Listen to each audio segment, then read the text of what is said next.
Estamos ya de vuelta acá a las 8:45 hablando del conflicto en Sololá entre Nagualá y Santa Catarina Ixtahuacán, conflicto que ya abordamos en la primera parte, pero ahora vamos a abordar temas de gobernabilidad y también de seguridad. Hemos visto en las últimas horas, en la última semana en concreto, estos asesinatos por parte de extorsionistas a diferentes repartidores, vendedores de abarroterías, en fin, pero es un fenómeno que está llamando la atención en cuanto a que en las últimas horas pues han habido por lo menos unos 5 asesinatos que se le atribuyen a la extorsión que lamentablemente tienen que pagar estos ruteros o vendedores para poder ingresar a ciertas zonas de la ciudad capital de Guatemala. Doctor Jiménez, ¿cómo leer y entender esta ola, si así lo queremos ver, de asesinatos de vendedores, de repartidores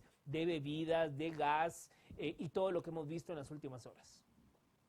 Bien, en primer lugar, creo que la hipótesis inicial que todos nos hacemos es básicamente que efectivamente los responsables de esto son las bandas vinculadas a acciones de extorsión y que las bandas de este tipo no son bandas sencillas, sino que son bandas vinculadas a estructuras criminales, por lo tanto son estructuras complejas. ¿Por qué menciono esto?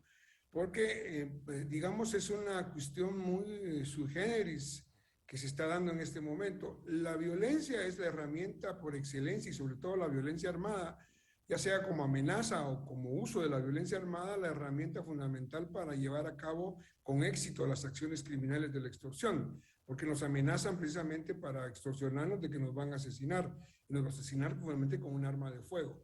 Ahora, es un poco, digamos, sui generis en el sentido de que no sucede permanentemente que, como usted señaló, hayan 5 homicidios con las mismas características.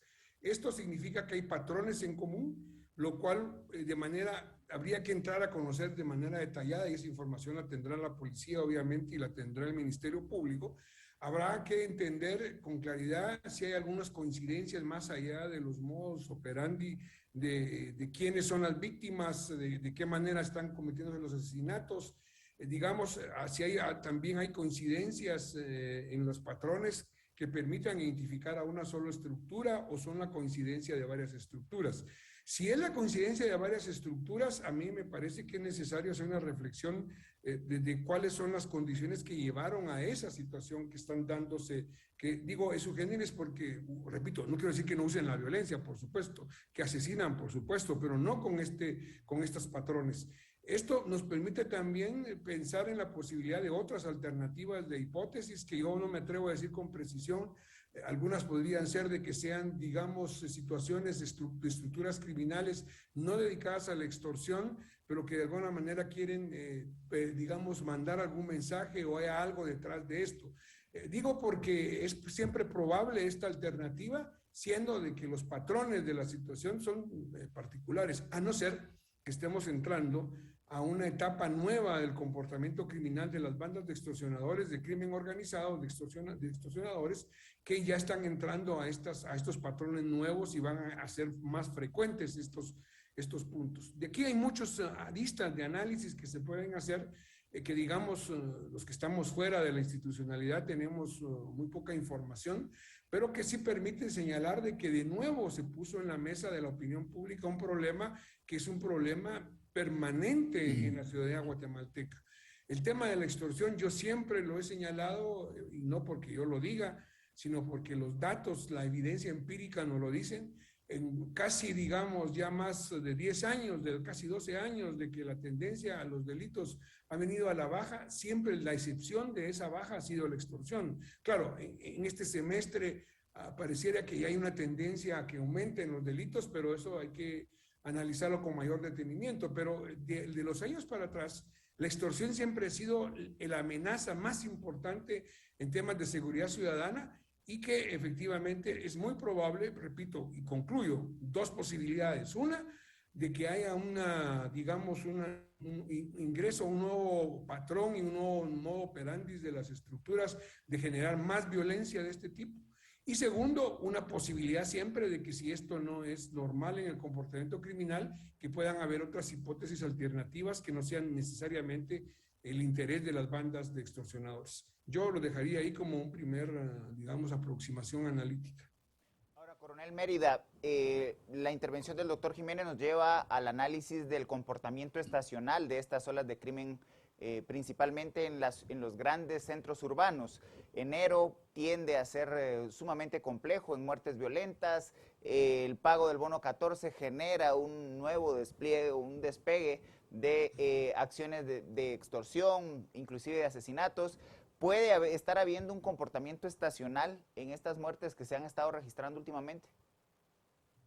Yo considero que si ya tenemos como una base de antecedentes, como lo mencionaba el doctor Jiménez, con los criterios de cómo operaban y hacia dónde, digamos, se conducía la actividad de la extorsión, llega el momento en que hay que plantearse nuevos elementos esenciales de información. Es decir, tenemos que buscar desde la inteligencia, a través de la DIGICI, inicialmente, qué es, digamos, lo que realmente se ha modificado en estos temas. Si es el uso, digamos, de las armas o la acción punitiva de los extorsionadores ante las personas que han sido víctimas, o hay una modificación, digamos, en las estructuras del crimen organizado o delincuencia organizada, digamos, con mayor ambiciones, digamos, con respecto a control de territorio, a beneficios financieros precisamente de esta actividad, o hay digamos, una movilización que ha hecho más vulnerable a estas personas. Desde hace algunos años, digamos, la gente se preguntaba por qué determinada actividad comercial no era víctima de estos hechos. Y alguien en alguna intervención de radio planteaba decir, ¿cómo es posible que ataquen a un recolector de basura y otras actividades comerciales transiten sin ningún problema? Y la respuesta era al final decir, bueno, están pagando la extorsión. Es decir, cambió eso. Realmente tenemos un detalle de qué actividades comerciales son las que más sufren eso, independientemente de las personas en particulares. Y hay que decir algo más, que pareciera ser que ese momento estacionario que usted indica, licenciado Castillo, también va a la par del estado estacionario que tiene la dinámica, digamos, de inteligencia. Porque la inteligencia al final es la búsqueda permanente de información, de esos elementos esenciales que nos van configurando la amenaza de manera permanente y no solo durante determinados periodos. Ahora bien, doctor Jiménez, usted hablaba de estructuras criminales complejas.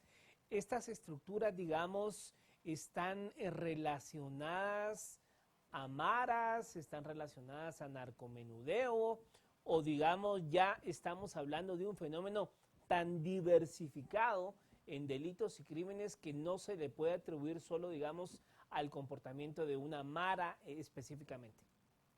Esto sí, esta pregunta es muy importante porque hay que recordar que en términos criminológicos, el crimen de la extorsión es uno de los delitos más fáciles que los seres humanos podemos realizar.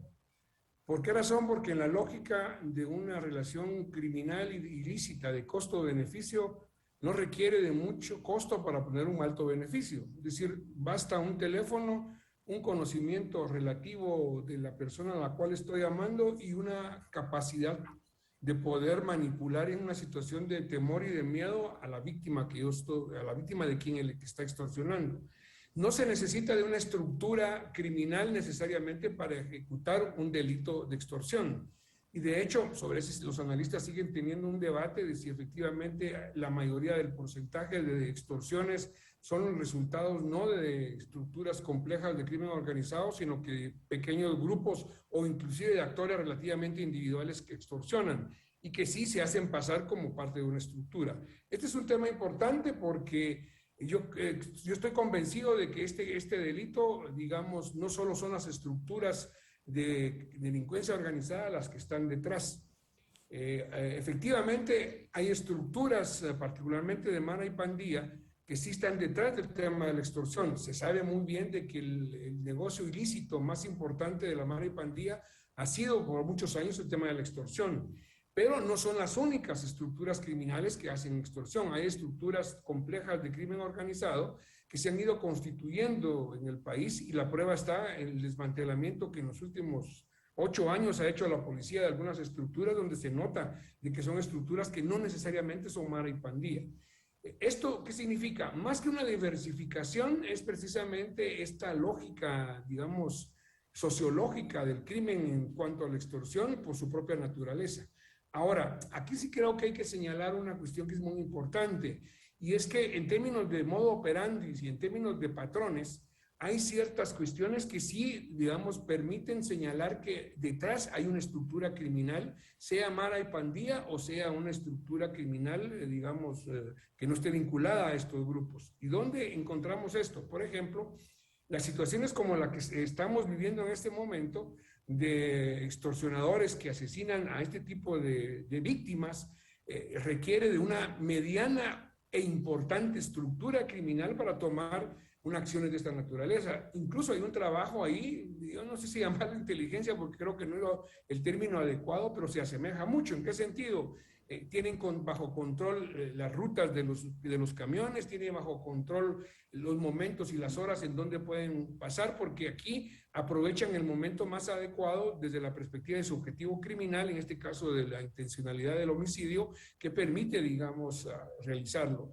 Una estructura simple, entendiendo por simple que no tenga demasiada sofisticación en su organización, o un grupo pequeño, 2 o 3 extorsionadores, este tipo de situaciones es mucho más difícil llevarlas a cabo. Claro que cometen homicidios, pero no con las características que lo que estamos viendo recientemente.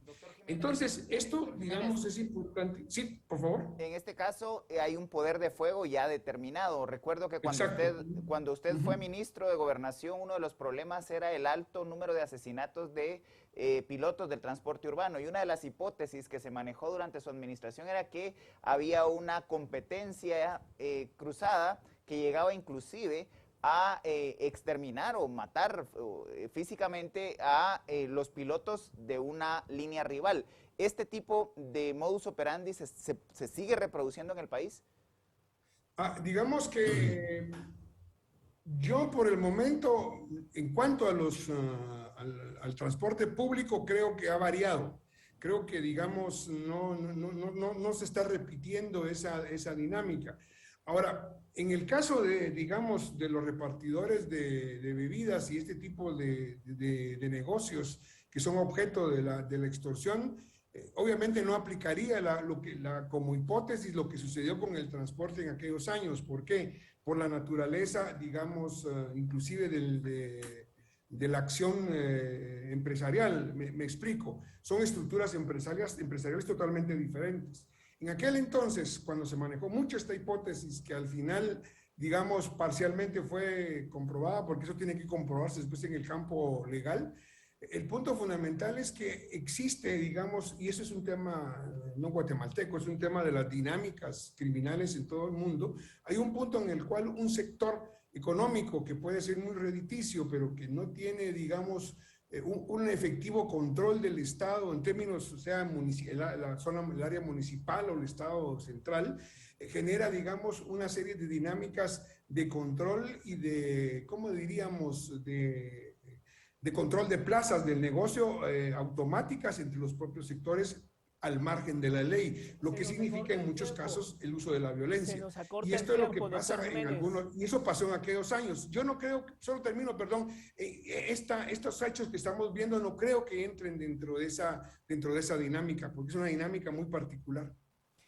Ya para concluir, Coronel Mérida, ¿cuál sería su lectura sobre esta situación que estamos viendo de la última semana para acá y que tiene pues bastante preocupados a los trabajadores de todas estas actividades y sobre todo a la población? Yo me iría por dos direcciones muy generales.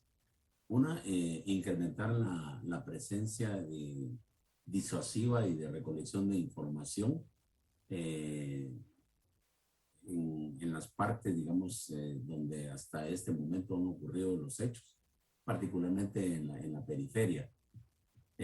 Lo segundo, replantearía, digamos, los elementos esenciales de información con relación a horarios, lugares, víctimas, los medios que se usan, digamos, y también el espacio donde ocurre el hecho, porque eso es importante, porque lo mismo vemos que asesinan a una pareja o asesinan, digamos, a alguien individualmente, y la caracterización del hecho siempre es, digamos, de violencia armada. En algunos momentos, a través de los medios audiovisuales, pues el bombero nos dice que acertaron 3 disparos en la cabeza, y eso me llamaría la atención si realmente son personas preparadas y entrenadas para esa finalidad o por casualidad impactaron en la cabeza del sujeto. Todos estos son planteamientos que hay que hacerse nuevamente para establecer si estamos ante una nueva generación de crimen organizado en Guatemala que superó a la que anteriormente tratábamos como delincuencia común o delincuencia organizada. Bueno, pues muchas gracias a ambos por haber estado con nosotros esta noche hablando de temas de gobernabilidad y seguridad. Gracias. Gracias a ustedes gracias y por la buenas invitación. noches. Bueno, Cristians, abordamos ya 2 temas, pero la conclusión sería, tienen que los esfuerzos de inteligencia del Estado profundizar y ahondar más para poder darle solución a estas vertientes de conflictividad, ¿no? Pero además es importante la cultura de denuncia, Mario. La inteligencia no es tener una bola de cristal o ser brujos de dónde va a haber un hecho de violencia. Es importante que la población pueda utilizar todos los mecanismos que hay a su alcance para poder hacer denuncias efectivas. Por supuesto. Bueno, nos vamos. Gracias por su sintonía. Tenga una feliz noche.